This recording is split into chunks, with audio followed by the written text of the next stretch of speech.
আসসালামু আলাইকুম সুপ্রিয় চিকিৎসক ভাই এবং বোনেরা, আজকে আমার ভিডিওটি থাকছে ঢাকা ইউনিভার্সিটি মাইগ্রেশন প্রসিডিওর নিয়ে, যেটি এমডি, এমএস, ডিপ্লোমা কিংবা এমফিল যে পরীক্ষাতেই আপনি চান্স পান না কেন সকলের জন্য ম্যান্ডেটরি। কারণ এতদিন আপনি ছিলেন অন্য একটি ইউনিভার্সিটির আন্ডারে, যেখান থেকে আপনি এমবিবিএস কমপ্লিট করেছেন, কিন্তু এখন নতুন করে পোস্ট গ্র্যাজুয়েশন পরীক্ষায় চান্স পেয়েছেন। এই জন্য আপনাকে পূর্বের ইউনিভার্সিটি থেকে নতুন ইনস্টিটিউশনে মাইগ্রেশন করা বাধ্যতামূলক। রেসিডেন্সি এবং নন রেসিডেন্সি সকল ডক্টরদের জন্য আজকে আমার এই ভিডিওটি থাকছে কিভাবে আপনারা এই মাইগ্রেশন প্রসিডিউরের জন্য ধাপে ধাপে অ্যাপ্লাই করবেন এবং কিভাবে এই প্রসিডিউরটি আপনাদের জন্য সহজ করা যায়। আমি প্রথমেই বলে নিচ্ছি কি কি প্রয়োজনীয় কাগজপত্র আপনার এই প্রসিডিউরের ক্ষেত্রে প্রযোজ্য হবে। ডিউ রেজিস্ট্রেশন কার্ড, যেটাকে আমরা স্টুডেন্ট রেজিস্ট্রেশন কার্ডও বলি, এটি আপনাকে প্রোভাইড করা হয়েছিল যখন আপনি এমবিবিএসে ফার্স্ট ইয়ারে ভর্তি হয়েছেন, ঠিক তখনই। এমবিবিএস সার্টিফিকেটের ফটোকপি, ন্যাশনাল আইডি কার্ডের বোথ সাইডের ফটোকপি এবং একটি পাসপোর্ট সাইজের ছবি। এতক্ষণ যেসব কাগজের কথা বলেছি সবগুলোরই কিন্তু ফটোকপি লাগছে। মাইগ্রেশন সার্টিফিকেট অ্যাপ্লিকেশনের জন্য কোনোটিরই মেন কপি প্রয়োজন পড়ছে না, তবে যেটি প্রয়োজন সেটি হচ্ছে প্রত্যেকটি কাগজের ফটোকপিতে আপনার নিজের মেডিকেল কলেজের যে প্রিন্সিপাল স্যার অথবা ম্যাডাম আছেন ওনাকে দিয়ে অ্যাটেস্টেড করে নিতে হবে। এই কাগজটির একটি স্ক্রিনশট নিয়ে আপনি আপনার প্রসিডিওরটিকে শুরু করে দিতে পারেন। এবার আসি কিভাবে আমরা এই কাজটি সম্পূর্ণ করব।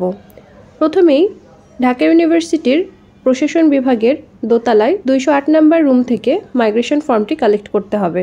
আমি যেহেতু ঢাকা ইউনিভার্সিটির আন্ডারে এমবিবিএস কমপ্লিট করেছি, সেহেতু ঢাকা ইউনিভার্সিটির নিয়েই ডিটেলস ভিডিওটি তৈরি করছি। আপনারা অন্যান্য যদি কোনো বিভাগের আন্ডারে এমবিবিএস কমপ্লিট করে থাকেন তাহলে আপনাদের সেই রেসপেক্টেড ইউনিভার্সিটিতে গিয়ে মাইগ্রেশন ফর্মটি কালেক্ট করতে হবে। তারপরে চলে যেতে হবে নিজের মেডিকেল কলেজে, সেই ফটোকপি কাগজগুলো দিয়ে প্রিন্সিপাল স্যার ম্যাডামের কাছ থেকে অ্যাটেস্টেড করে নিতে হবে এবং এই 3টি পেপার সহ ছবিটি অ্যাটেস্টেড করে নেওয়ার পরে সকল কাগজ নিয়ে পুনরায় ঢাকা ইউনিভার্সিটির 208 নম্বর রুমে যেতে হবে।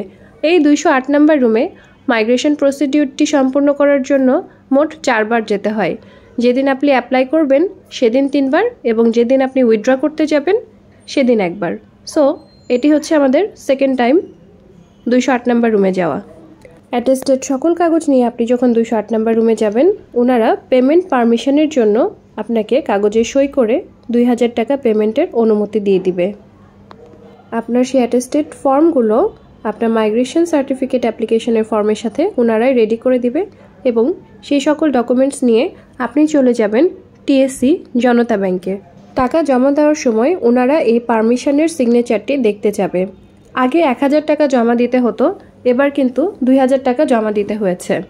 পেমেন্ট কমপ্লিট করা হয়ে গেলে তৃতীয়বারের মতো ঢাকা বিশ্ববিদ্যালয়ের 208 নম্বর রুমে আবার যেতে হবে এবং পেমেন্ট স্লিপ সহ বাকি কাগজগুলো ওনারা নিজেদের কাছে রেখে দিবে।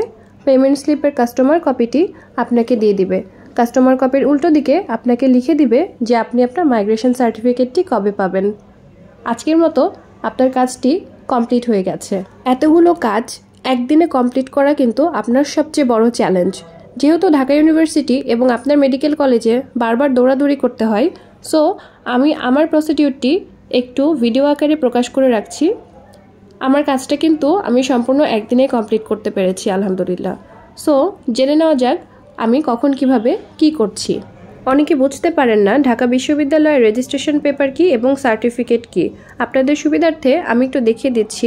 ঠিক এরকম একটু গ্রিনিশ কালারের বা ফিরোজা কালারের একটি রেজিস্ট্রেশন কার্ড আপনি যখন এমবিবিএস ফার্স্ট ইয়ারে ভর্তি হয়েছিলেন সেদিনই আপনাকে দেওয়া হয়েছিল। সো এই কাগজের ফটোকপি লাগবে এবং ঢাকা ইউনিভার্সিটির সার্টিফিকেট হচ্ছে এইটা, যেটা আপনাকে এমবিবিএস পরীক্ষা পাশ করার পরে ইন্টার্নশিপের সময় দেওয়া হয়েছিল। এই দুটি কাগজের ফটোকপি নিয়ে যাবেন এবং সবচেয়ে বেশি যে প্রশ্নটি আপনারা করে থাকেন সেটি হচ্ছে এই ফর্মটির প্রিন্ট আউট নিয়ে গেলে হবে নাকি ঢাকা ইউনিভার্সিটি থেকেই তাদের প্রোভাইড করা ফর্মটি নিতে হবে, তাই তো? এই ফর্মটির প্রিন্ট আউট কিংবা 208 নম্বর রুম থেকে কালেক্ট করেন না কেন, ওনারা দুটাকেই অ্যাকসেপ্ট করে।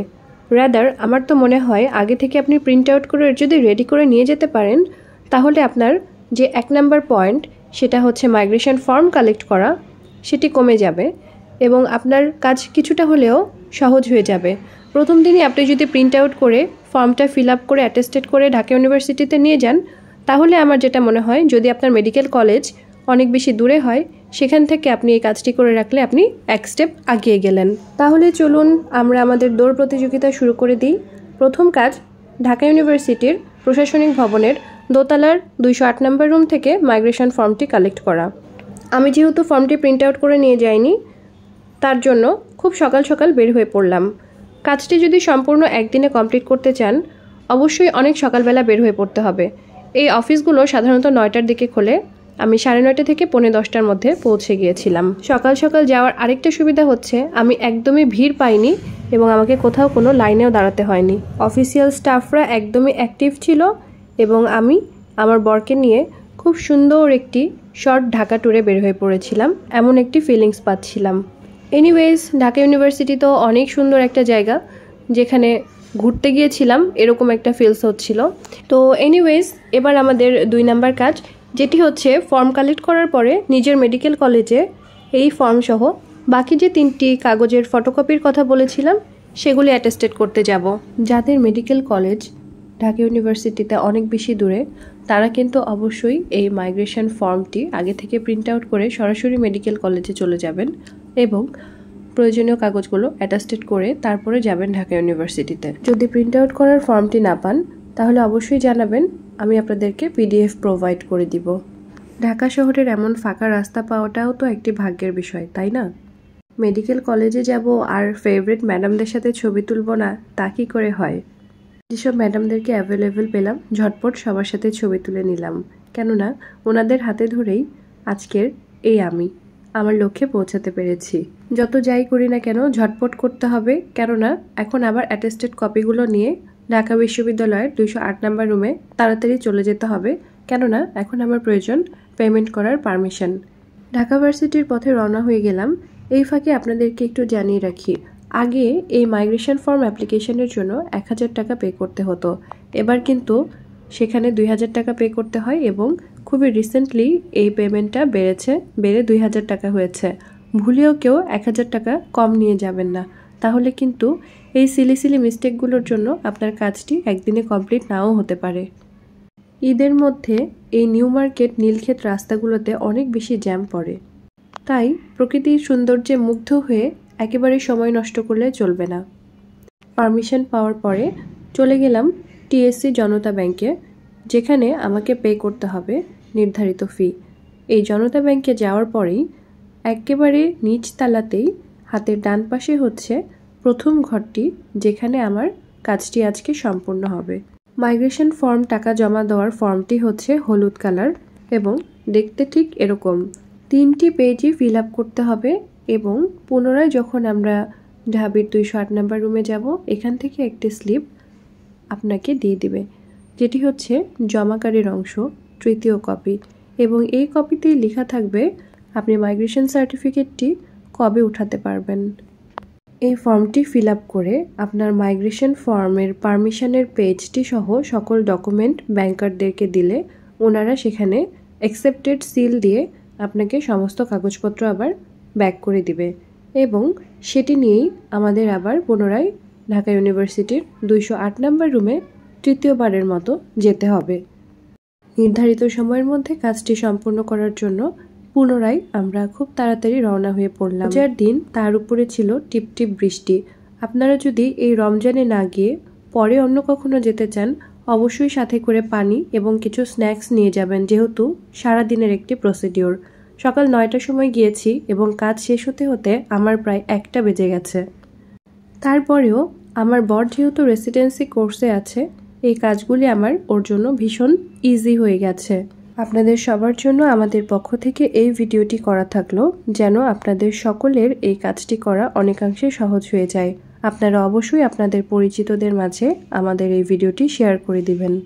পেমেন্ট স্লিপের বাকি 2টি কাগজ এবং মাইগ্রেশন ফর্মের প্রয়োজনীয় কাগজগুলো ওনারা রেখে দিবে। সর্বোপরি আপনাকে একটি কাগজ ওনারা সার্ভ করবে যেখানে লেখা থাকবে আপনি কবে মাইগ্রেশন সার্টিফিকেটটি পাবেন। এটির জন্য ইমার্জেন্সি অ্যাপ্লিকেশন কিংবা ঢাকা ইউনিভার্সিটির রেজিস্ট্রেশন কার্ড হারিয়ে গেলে কি করব, এই ধরনের অনেক কোয়েশ্চেন আপনাদের মনে থেকেই যায়। আজকের ভিডিওটি একেবারেই সাধারণ প্রসিডিউর হিসেবে করেছি। আপনাদের পরবর্তী যেসব কোয়ারি থাকে সেসব কোয়ারির জন্য আলাদা আলাদা ছোট ছোট ভিডিও করে আমি সকল সমস্যার সমাধান করে দেওয়ার চেষ্টা করব যতটুকু আমি জানি। সকলের উদ্দেশ্যে বলতে চাই, এই প্রসিডিউরটি যত আগে করে রাখবেন আপনার জন্য ততই ভালো। সেজন্যই আমি ঈদের আগেই করে রেখেছি। আমার ডেলিভারি ডেট হচ্ছে আগামী মাসের 7 তারিখ। এপ্রিল মাসের 7 তারিখে যাদেরকে মাইগ্রেশন ফর্ম দিবে অবশ্যই কমেন্ট বক্সে জানাবেন, কিন্তু দেখা হয়ে যাবে ইনশাল্লাহ। আরেকটি কথা না বললেই না, সেটি হচ্ছে ওনাদের ওপেনিং ডেট। ঈদের ছুটির শেষে ওনাদের ওপেনিং ডেট হচ্ছে 6 এপ্রিল 2025। সকলকে অসংখ্য ধন্যবাদ জানিয়ে শেষ করছি আজকের আমার এই ভিডিও। আল্লাহ হাফেজ, সবাই ভালো থাকবেন।